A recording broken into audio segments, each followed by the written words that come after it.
Hello everyone, welcome to the HardReset channel, and today I'm going to show you how to enable or disable the status LED on your IMOU Cell 2 security camera. So the IMOU security camera has the status LED light on it, so it should be somewhere around here.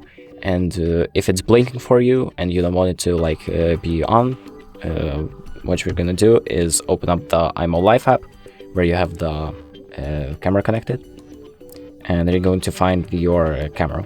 So it should look something like this. Then you're going to click on the two dots and then click on device details to open up the settings, and then scroll all the way down to more. Just click on more, and here you have the status LED. So you can either disable it by clicking on the slider, so this means it's disabled, and you can click on it again to enable it.